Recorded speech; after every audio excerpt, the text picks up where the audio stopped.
मई 10, 2023 का assembly election के बाद कर्नाटक के मुसलमानों के ऊपर आग का बारिश उबल रहा है, क्योंकि इनकी मुसलमानों की उम्मीद कांग्रेस से बैठी है। उसमें कोई डाउट नहीं है, 90% तक मुसलमान कांग्रेस को डाले। इस वजह से डाले, मुसलमानों के लिए जो पार्टी बनी थी वो पार्टी सिर्फ रीजनल पार्टी, रीजनल टच की एक ही पार्टी थी, वो जनता दला थी। जनता दला जो केरल में भी वही थी, और उसके बाद मोरारजी देसाई के जमाने से रामकृष्ण हेगड़े जो बनाए, मुसलमान को इसके ऊपर एक उम्मीद, कॉन्फिडेंस पैदा हुआ था। ये पूरे चलते आए। 8-9 तारीख ऑफ मई 2023 तक हर मुसलमान का ख्वाब था, हर मुसलमान की ख्वाहिश थी कि भाई जो मुसलमान के लिए पार्टी बना, जेडीएस यानी देवगौड़ा जी की, और कुमार स्वामी, फारूक है, सीएम इब्राहिम है, ये तमाम जम के बोलेंगे कि भाई हमें जेडीएस मुसलमान के लिए, जैसा 30 साल से यानी 2004 में 50 पर 8 मुसलमानों को चुना था, मुसलमान यानी एमएलए को चुना था, इन्हें मुसलमान के सपोर्ट से, वक्कलीगा के सपोर्ट से जेडीएस में।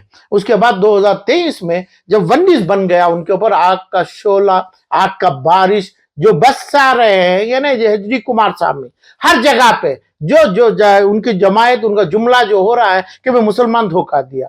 मुसलमान धोखा इसलिए दिया कि भाई जो आज अपनी जेडीएस का बीजेपी के साथ जो एक जुमला हो रहा है, अलायंस हो रहा है, मर्जिंग हो रहा है, उस टाइम पे डाउट था। वो डाउट को 8-9 तारीख ऑफ मई 23 तक बोलना चाहिए था कि भाई हमारे को नहीं, हमारा यही है, हमें आपके साथ रहेंगे, यानी मुसलमानों के साथ रहेंगे, जो मुसलमानों के लिए जो नहीं है हमें नहीं जाएंगे। 9 तारीख के रात में 8-10 बजे तक भी बता देते मई में पूरे लोग जेडीएस को वोट, जैसा 58 सीट्स लाए थे 2004 में, यानी इसका मतलब सिद्धरामैया जब उसके एमएलए बने चामुंडेश्वरी में और एमपी प्रकाश थे, उसी टाइम पर लाए थे। तो इसी अंदाज पे इधर पे लोग पूरे जेडीएस को जिता देते।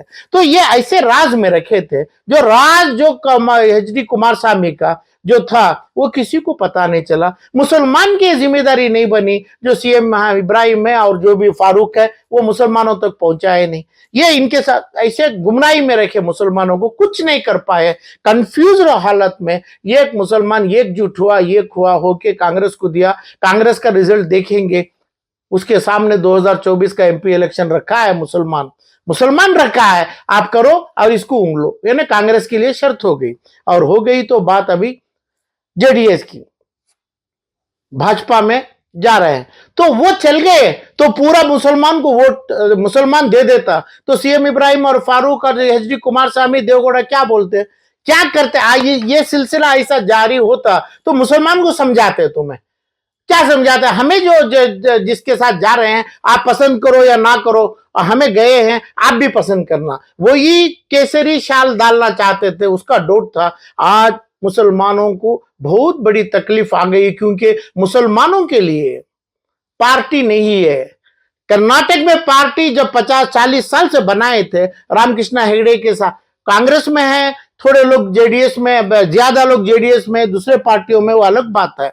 रीजनल पार्टियों में मुसलमान के नाम से जितना है ना, 50 पर 8 एमएलए जिताना मामूली बात नहीं, सिर्फ मुसलमान जिताए थे। आज 100 लाख मुसलमान है, उस टाइम पे तकरीबन थे खाली 60 लाख मुसलमान थे। 60-55 लाख मुसलमानों में भी 50 पर 8 एमएलए जिताए थे सिद्धरामैया के जमाने में। जब केरल में ऐसी जनता दल का एक विंग है, तमिलनाडु में द्राविडन का एक विंग है, आंध्र प्रदेश और तेलंगाना में एक रीजनल पार्टी का एक विंग है, जाने जो भी मुसलमान के साथ अलग चलने वाला, उनके साथ चलने वाला जो है। कर्नाटक में जो नहीं है, ये मुसलमानों की बहुत बड़ी परेशानी है कर्नाटक में। ऐसे नहीं कि भाई हम समंदर में जाए, समंदर में जिस जगह पे बड़ा पार्लियामेंट के इलेक्शन के ऊपर, और वहां पे नहीं, हिंदुस्तान के तमाम मसलों से, कर्नाटक का मसला जो 4% का आ गया, हिजाब का आ गया और हलाल कट का आ गया, गाय का एंटी कौशल आर्डर का आ गया, ये तमाम चीज़ों के लिए भी ये एक पर्टिकुलर मुसलमान के पार्टी जैसी द्राविडर पार्टी तमिलनाडु से, केरल से या तमाम जगह वेस्ट बंगाल से है, तो ऐसी पार्टी ऐसे मुसलमानों के लिए ख्वाब नहीं है, बेसिक जरूरी है रीजनल पार्टी के लिए। इसलिए थे अभी जो बोल रहे हैं कि भाई हमें कांग्रेस में यानी कांग्रेस की खिलाफी के लिए हम बीजेपी के साथ जा रहे हैं, तो कुमार स्वामी बोल रहे हैं, उनका भाई जो रेवन गौड़ा है वो एक बात बोल रहा है अपने असेंबली में, देवगौड़ा जी जो हैं जो प्राइम मिनिस्टर बने थे हिंदुस्तान के, वो बोल रहे हैं हमें दोनों का भी डिस्टेंस करेंगे, दोनों को भी अपोज करेंगे, हमें सिर्फ हैं तो आगे अलग खड़ेंगे वक्कलीगास के लिए, मुसलमानों के लिए, कर्नाटक के लिए रीजनल पार्टी जो अलग खड़ेंगे। ये घर में 3 बात हो रही है, उसमें 2 मुसलमान भी साथ हैं कि भाई इब्राहिम है और फारूक है, तो मुसलमान का क्लैरिटी नहीं है, मुसलमान कंफ्यूज हुआ है, ये कंफ्यूजन से गए थे। तो इसका मतलब ये नहीं कि भाई जेडीएस नहीं चाहिए, जेडीएस जैसी पार्टी जैसे दूसरे स्टेटों में मुसलमानों को चाहिए, बेशक चाहिए। जो अभी इन्होंने ट्रायंगुलर स्टेटमेंट दे रहे हैं, तीनों बाप और 2 बेटे, मुसलमानों के लिए कितनी हद तक काम आएगा? क्या नहीं मुसलमान ऐसे ही दिल्ली की पार्टी को जब के बैठेंगे ये तमाम हो गया, ये 5 चीज़ों के ऊपर काम होना है, यानी जो भी 4% से लेके दूसरे तमाम नहीं हुआ तो अपना कर्नाटक में सेंट्रल को छोड़ के कर्नाटक मुसलमान और कन्नडिगास को देख के काम करने का एक ही रीजनल पार्टी के ऊपर जो उम्मीद रखा था जेडीएस के ऊपर, वो उम्मीद के ऊपर बारिश नहीं बहुत बड़ा पहाड़ टूट के पड़ा मुसलमानों को। इसका वजह बगैर समझे ये लोग मुसलमानों के ऊपर आग बरस रहे हैं। अभी इसका मतलब मुसलमान वोट नहीं किया, इनका नंबर 19 हो गया, 19 हो गया। क्यों नहीं बोला था तुम्हें? आज जो बोल रहा है, आज जो तुम बोल रहा है कि भाई हमें कांग्रेस हमें केसरी शाल पहन के काम करेगा, केसरी के जो भी आइडियोलॉजी है उनके साथ जाएगा, वो बात करेगा क्या नहीं करेगा? आप 8 तारीख में 2 दिन 1 दिन पहले इलेक्शन के बोल देते तो ये 50 नंबर जो है बढ़ सकते थे। जो पुराने एमएलएओं की इतनी ताकत, इतनी उम्मीद मुसलमान रखा था जेडीएस के ऊपर, आज ये तीनों घर एक ही घर में तीनों आइडियोलॉजी चल रही है, 2 बेटे और एक बाप देवगौड़ा की, तो इसमें कहाँ फिट होएंगे? वक्कलीगास हो या ना मुसलमान हो, कहाँ फिट होएंगे? कब तक ये चलेगा? कैसे चलेगा? कैसा अंत होगा?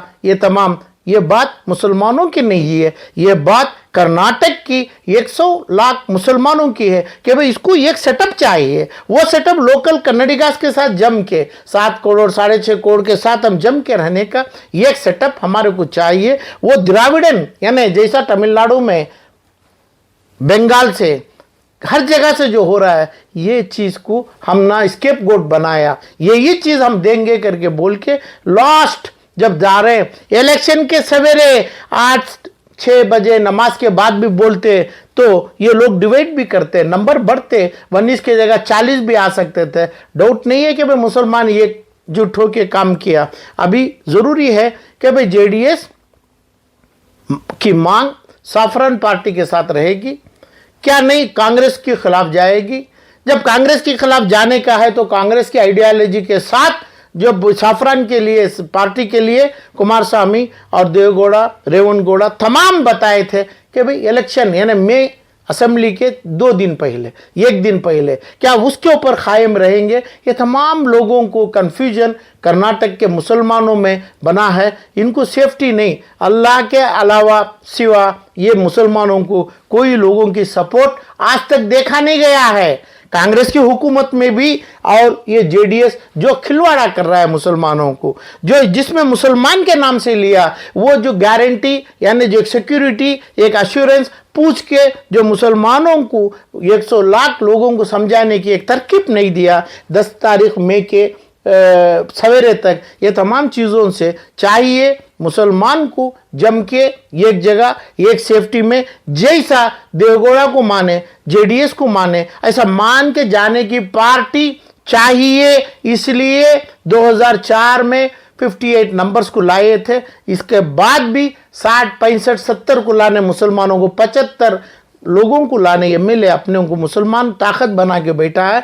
ये जो एक घर में तीन चल रहा है। असेंबली में रेवनगौड़ा एक बताए, एच.डी. कुमारस्वामी दिल्ली में अमित शाह के साथ एक बोले, और देवगौड़ा बोले कि भाई हम कम्युनिटी का मीटिंग करेंगे, सबके खिलाफ करेंगे। ये तमाम के साथ थी मुसलमान को अच्छी राय मिली, अच्छा दिमाग से सूझ के 10 तारीख के दिन इनके खिलाफ काम किए, उसमें डाउट नहीं है। अभी करेंगे क्या, अभी करना क्या है? सामने जब मुसलमान का हदिया नहीं मिला, जो रोजी किया इन्हों, जो मेहनत किया, उसकी हदिया चाहिए, जैसा उनका पसीना बगैर टपके मुसलमान चाहता है, हदिया चाहता है, कांग्रेस से नहीं मिला तो क्या करेंगे? इसलिए रीजनल पार्टी से धोखा हुआ है मुसलमानों को। वो धोखे की जबरदस्ती किया है, यानी इसका मतलब चीटिंग के रूप में किया है, क्योंकि मुसलमान उसमें जो थे लास्ट मिनट तक बताए नहीं, जो दोनों लीडर मौजूद थे।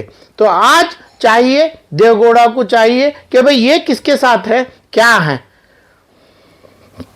अपने बीजेपी के साथ जा रहे हैं क्या, नहीं अपने बेटे जा रहे हैं, नहीं क्या उसमें फूट पड़ रही है क्या, नहीं अपनी क्या स्टेटमेंट होता है, ये तमाम ये एकदम खुले आम में खुले तौर से मुसलमान जो रास्ता आप अपना आना है वो सूझ के एकदम क्लियर से समझाएं। दो बेटे और एक बाप, जिसके साथ दोनों मुसलमान दूसरे भी हैं, उनकी भी जिम्मेदारी बनती है, वरना मुसलमानों को अलग रास्ता होता है।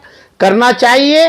रीजनल पार्टी में जितनी सिक्योरिटी बंगाल से, तमिलनाडु से, तेलंगाना से देखा है, इतनी सिक्योरिटी दूसरे पार्टियों में, क्योंकि जो बड़े पार्टियों जो है इंडिपेंडेंट 1945 से भी दोनों बड़े पार्टियां दोनों चीज़ में दोनों दिशा में जाते हैं। इसमें मुसलमान की सेफ्टी पर्टिकुलरली नहीं होती है। तो जो आग बरसाना, आग के गोले पड़ना किसी भी पार्टियों से, चाहे जेडीएस का हो चाहे बीजेपी का हो, मुसलमानों के ऊपर बहुत ज़्यादती जानबूझ के हो रहा है। इसका डिसीजन फौरन लेना है। जो मुस्लिम लीडर जेडीएस में है उन्हें भी बोलना है कि भाई हमें क्या करें क्या ना करें ना। उसके बाद उनकी सूझ, उनकी दुआ से एक अच्छी सी पार्टी, अच्छी सा एक समाज बनेगा मुसलमानों का। ये तमाम चीज़ को नज़र रखते हुए